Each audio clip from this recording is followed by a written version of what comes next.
I've always enjoyed my solitude. Living alone in a small apartment on the edge of the city suited me just fine.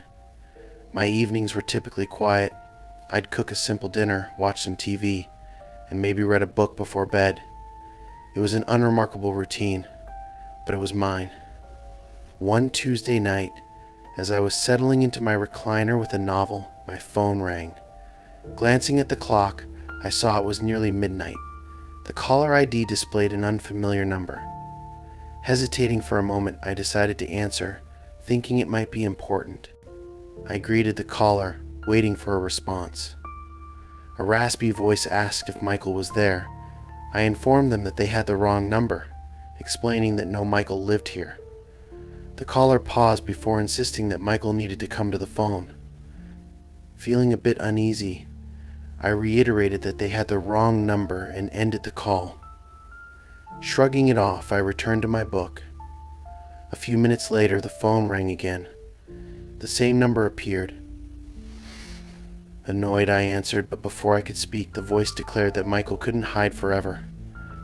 A chill ran down my spine. I firmly stated that there was no Michael here and asked them not to call again. I hung up and decided to turn off my phone for the night. The next day passed without incident. Work was routine, and I managed to forget about the strange calls. That evening, as I prepared dinner, I remembered to turn my phone back on. Almost immediately, a voicemail notification appeared. Reluctantly, I played the message. The same raspy voice whispered that he knew what he did, and that they all did. Unnerved, I considered calling the police but decided against it. What would I tell them? That a stranger kept calling for someone who didn't exist. They'd probably dismiss it as a prank. Over the next few days, the calls continued, always from the same number, always asking for Michael. The messages grew more menacing, with the caller describing dark secrets and past sins. They spoke of places and events I didn't recognize, yet there was an unsettling familiarity to their words. One night, curiosity got the better of me. I decided to answer and try to get more information. I told the caller that they kept asking for Michael, but there was no one here by that name. I asked who they were and what they wanted. The voice laughed softly before replying that I could change my name but couldn't escape my past. I felt a knot form in my stomach. Was this person mistaking me for someone else? Or was this some elaborate scam? I insisted that they had the wrong person. The caller responded by reciting my address, detailing the layout of my apartment, even describing the clothes I was wearing. Panic set in as I realized they were watching me. I demanded to know who they were, my voice shaking. Silence followed. Then the line went dead. I rushed to the windows, peering through the blinds, but saw nothing unusual. The street below was empty, illuminated only by the dim glow of the streetlights. I checked the locks on my doors and windows, ensuring everything was secure. Sleep eluded me that night. Every creak and groan of the building made me jump. I knew I had to do something, so the next morning I went to the police station and filed a report. The officer took down the details but seemed skeptical. He assured me they would look into it, offering little reassurance. Feeling helpless, I decided to investigate the number myself. An online search led me to a forum discussing strange phone calls and untraceable numbers. Several users reported experiences similar to mine, all involving someone named Michael. One user suggested that the calls might be linked to a series of unsolved cases from years ago. According to them, Michael was a man who had committed heinous crimes and disappeared without a trace. Some believed his victims were seeking revenge from beyond the grave. I didn't believe in the supernatural, but the coincidence was unsettling. That evening, as darkness fell, I braced myself for the inevitable call. Right on cue, the phone rang. This time I let it go to voicemail. Listening to the message, the voice was different. It was softer, almost pleading. The voice asked why Michael had left them, saying they had trusted him. I felt a mix of fear and frustration. Grabbing the phone, I called the number back. It rang endlessly before disconnecting. I tried again, and on the third attempt, someone answered. A woman's voice greeted me, sounding confused. I asked who she was and why she kept calling me. She apologized, explaining that she hadn't called anyone and that this was her new number. She seemed genuine, but something felt off. I mentioned the strange calls and the messages about Michael. She fell silent before admitting that she had been receiving odd calls as well, all involving someone named Michael. We realized that both of our numbers had been used in these disturbing exchanges. Determined to get to the bottom of this, we decided to meet in a public place, a coffee shop downtown. When we met, she introduced herself as Emily. She looked as tired and anxious as I felt. Comparing our experiences, we discovered that the calls had started around the same time for both of us. We wondered if our numbers had been spoofed or if we were part of some elaborate hoax. As we delved deeper into conversation, a stranger approached our table. He was tall, with a gaunt face and piercing eyes. He inquired if we were talking about Michael. Startled, we asked how he knew. He claimed to be a private investigator searching for Michael, stating that he believed we might have information that could help. I asked why he thought we were connected. He explained that Michael had a history of manipulating people, using different identities and phone numbers. He believed that Michael was using us as shields, diverting attention from his real location. Feeling overwhelmed, I questioned how any of this was possible. I told him I had no connection to anyone named Michael. Emily grew suspicious and requested his credentials. He hesitated before admitting that he wasn't an official investigator. His expression shifted, revealing a sinister smile. He leaned in and whispered that we couldn't run from ourselves forever. Before we could react, he slipped away into the crowd. Shaken, we decided it was best to part ways and stay vigilant. That night, back at my apartment, I felt more isolated than ever. The walls seemed to close in, and the silence was deafening. The phone rang once more. Dreading what I might hear, I answered.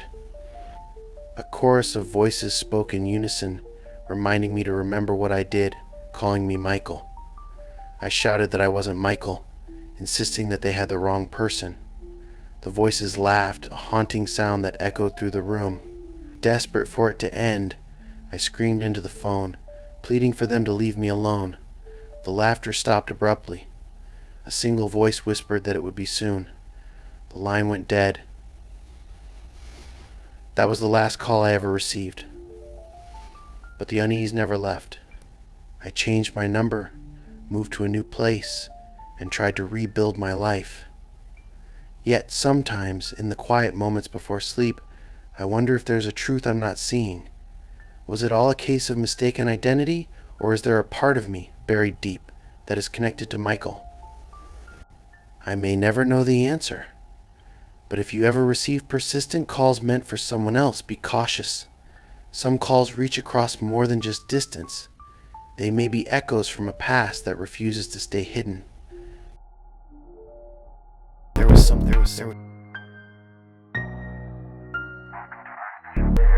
I've always considered myself a rational person.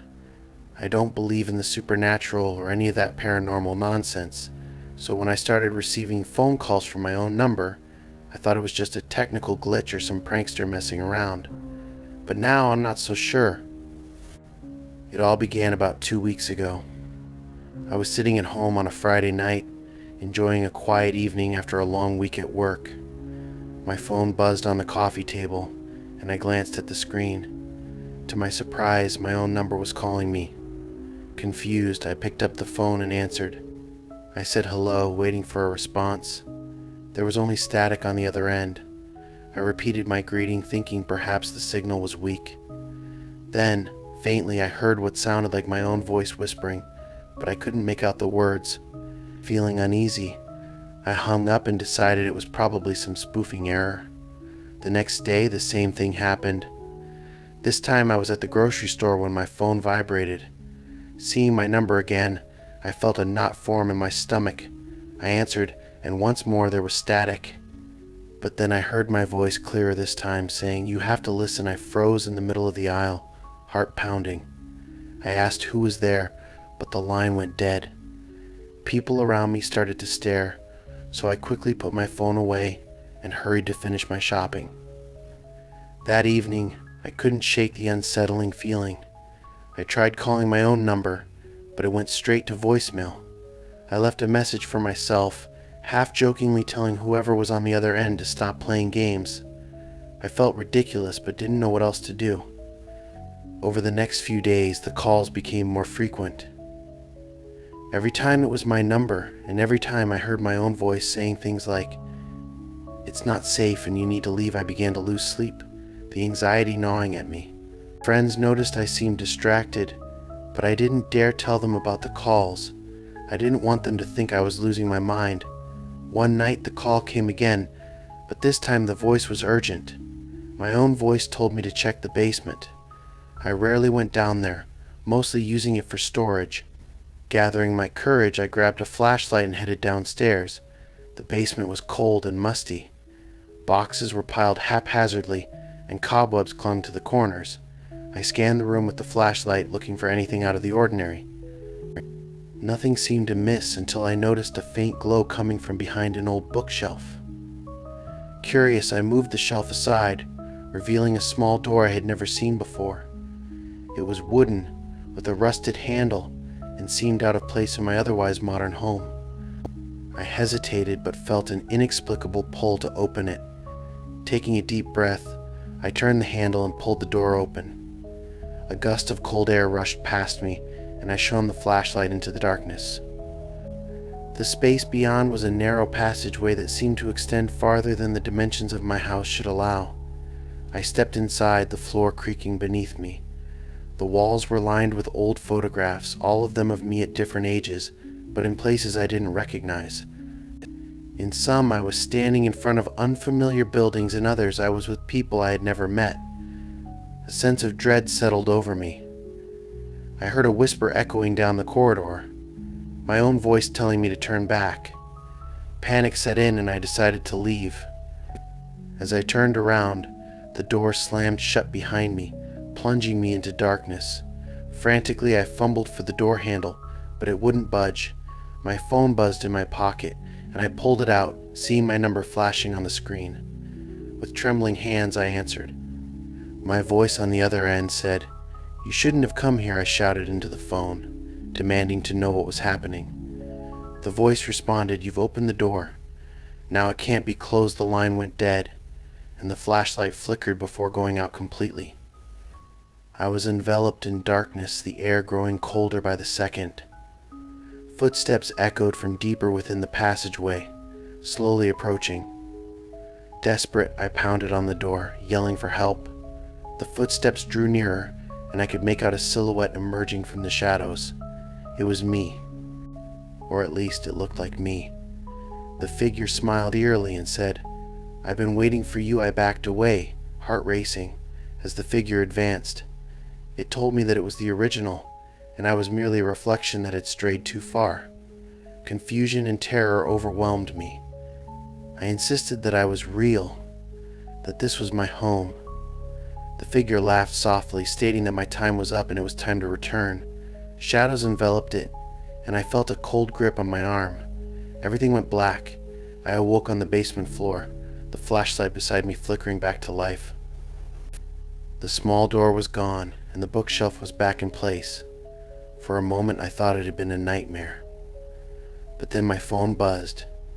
A text message from an unknown number read, "Don't stray again since that night. The calls have stopped, but things aren't the same." Friends comment that I seem different, and I catch glimpses of myself in mirrors, noticing subtle changes. A scar that wasn't there before, eyes that don't quite look like mine. I can't shake the feeling that I'm not supposed to be here, that perhaps I'm the reflection that escaped. I've started to question my memories, my reality. The photographs in my house have changed. People I once knew don't recognize me. I'm writing this in hopes that someone will understand that maybe there's a way to set things right. If you ever receive a call from your own number, don't answer. And whatever you do, don't open any doors that weren't there before, because some paths once taken can't be reversed, and some echoes are better left unheard.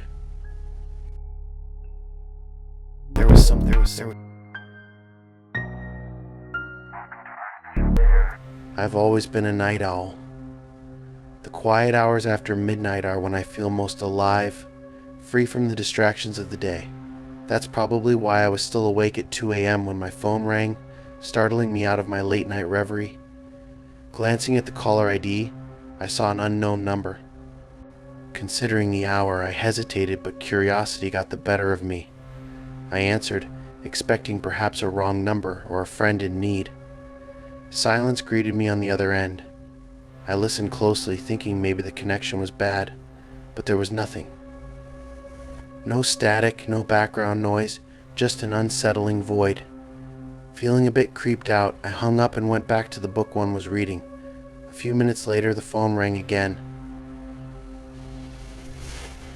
The same unknown number flashed on the screen. This time, annoyance overtook curiosity.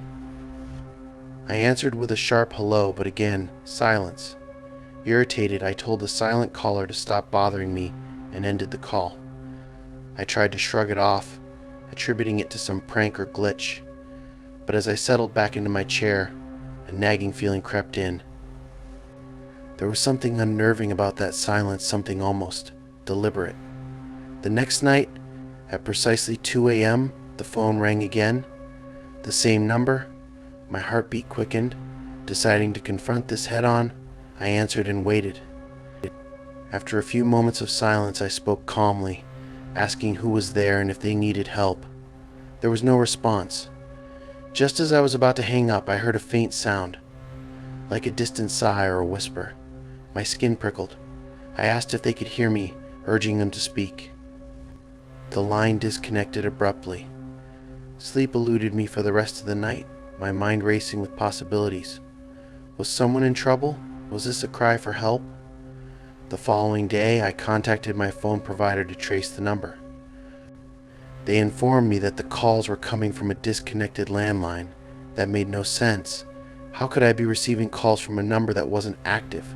They had no explanation and suggested blocking the number. I considered it but decided against it, at least for now. Something about this mystery pulled at me. That night, I waited by the phone as the clock ticked toward 2 a.m. Right on schedule, it rang. Steeling myself, I answered and listened intently. This time the faint whisper was clearer. It sounded like someone trying to form words but unable to articulate them. I spoke gently, encouraging the caller to take their time. There was a long pause before I heard what sounded like my name being whispered. A chill ran down my spine. How did they know my name? I asked who they were, my voice betraying a hint of fear. The only reply was a barely audible, helped me determine to uncover the truth. I delved into researching the disconnected number. After hours of digging through old phone directories and online forums, I discovered that the number once belonged to a house on the outskirts of town, a house that had burned down 10 years ago. According to old news articles, a family had perished in the fire. The only survivor was a young girl named Lily, who was never found. Some speculated that she had run away, while others believed she had died and her body was never recovered. Feeling a mix of dread and compassion, I wondered if the caller could be connected to this tragedy. That night, when the phone rang, I answered with a new purpose. I told the caller that I knew about the fire and asked if they were Lily. A moment of silence was followed by a soft sob. The voice whispered, lost, alone. Cold, my heart ached. I told her that I wanted to help, asking what I could do. The line crackled, and for the first time, the voice came through clearly. She said she couldn't find her way home. I assured her that I would help her find peace. Unsure of what else to do, I visited the site of the old house the next day. The property was overgrown, the charred remains long cleared away.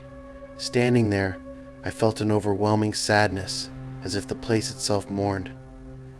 I whispered that Lily wasn't forgotten and that she could rest now. Leaving a small bouquet of flowers, I hoped it would bring some closure. That night, the phone rang again at 2 a.m. Bracing myself, I answered. The voice was clearer this time, a gentle whisper expressing gratitude. She thanked me for remembering her. I told her that she wasn't alone and that it was okay to move on. There was a soft sigh of relief, and the line disconnected for the last time. Days turned into weeks without any more calls. I thought that perhaps Lily had found peace. But one night, just as I was drifting off to sleep, the phone rang. My heart raced as I saw the unknown number. Hesitating, I answered. A different voice spoke this time. A man's voice filled with malice. He whispered, "You shouldn't have meddled." Fear gripped me. I demanded to know who he was. The voice chuckled darkly, saying that doors once opened cannot be closed so easily. He warned that I had invited something unwelcome into my life. From that night on, strange occurrences plagued my home. Shadows moved on their own, and whispers filled the silence. Objects weren't where I left them, and cold spots appeared throughout the house.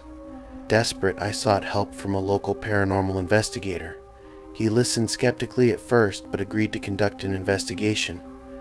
During his visit, he captured unexplained voices on his recording devices, voices warning me to leave and others pleading for help. He concluded that multiple spirits were attached to me, some benevolent like Lily, others malevolent. He suggested a cleansing ritual to sever the connections. We performed the ritual, filling the house with the scent of burning sage and reciting incantations meant to purify the space. The atmosphere felt lighter afterward, and the disturbances ceased. For a while. One evening, as I was settling back into a sense of normalcy, the phone rang again at 2 a.m. Dread washed over me as I stared at the unknown number. This time I let it ring, not daring to answer. The voicemail notification pinged. With trembling hands, I played the message. Static filled my ears, followed by a chorus of voices whispering my name, some pleading, others threatening. Realizing that the connections hadn't been severed, I knew I had to take more drastic measures. I changed my phone number, moved to a new apartment, and distanced myself from anything that could tie me back to those events. For a while, peace returned. But deep down, I knew that some doors, once opened, never truly close. Occasionally at 2 a.m., my new phone would light up with an unknown number. I never answer, but the voicemails continue. Echoes of voices from beyond, reminders of the unseen world that lingers at the edges of our own. I've learned a hard lesson about curiosity and compassion. While I wanted to help, I became entangled in something far beyond my understanding. If you ever receive a strange call in the dead of night from an unknown number, think twice before answering. Some voices are not meant to be heard by the living.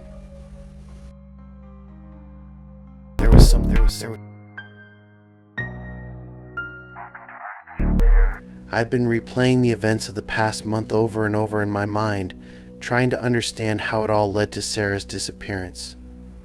We had been inseparable since college, navigating the ups and downs of life together. If someone had told me that a series of strange phone calls would tear us apart, I wouldn't have believed them. It began on a sunny Saturday afternoon. Sarah and I were browsing through a local farmer's market, enjoying the fresh produce and handmade crafts. We were chatting about our weekend plans when a man approached us. He looked ordinary. Mid-30s, casual clothes, nothing out of the ordinary. He held out his cell phone to Sarah. He said someone wanted to speak to her. Confused, Sarah asked who it was. He shrugged, saying he didn't know, but the caller insisted on talking to her. I watched as Sarah hesitantly took the phone. She listened for a few moments, her expression shifting from curiosity to discomfort. She quickly handed the phone back, muttering a quick thanks, and the man walked away without another word. I asked her what that was about. She brushed it off, saying it must have been a wrong number, and suggested we grab some lemonade. I didn't think much of it until a few days later. We were at a cafe when a woman approached our table. She held out her phone towards Sarah. She said the person on the line needed to talk to her. Sarah looked puzzled and told the woman she must be mistaken. The woman insisted, saying the caller specifically asked for Sarah by name. I could see a flicker of worry in Sarah's eyes as she took the phone.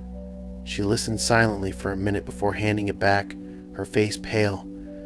I pressed her for details, but she shrugged it off, saying it was nothing. Over the next week, similar incidents occurred. A taxi driver stopped her on the street, a barista interrupted our coffee break, even a child approached her at the park, all handing over their phones, claiming someone wanted to speak with her. Each time, Sarah grew more anxious, and each time she refused to tell me what was being said. One evening, I decided to confront her. We were at her apartment, and I told her I was worried and needed to know what was happening. She sighed and admitted that she didn't understand it herself. The callers never identified themselves. They just told her that time was running out. I suggested we report it to the police. She shook her head, insisting they wouldn't take us seriously. The next day, I noticed she was constantly looking over her shoulder. We were walking to the grocery store when a teenager approached her with a phone. He said the caller was waiting to talk to her. This time, Sarah refused to take the phone. She told the boy firmly that she wasn't interested. The teenager's expression turned cold. He said that ignoring the calls wouldn't make them stop. I intervened, telling him to leave us alone. He stared at us for a moment before walking away.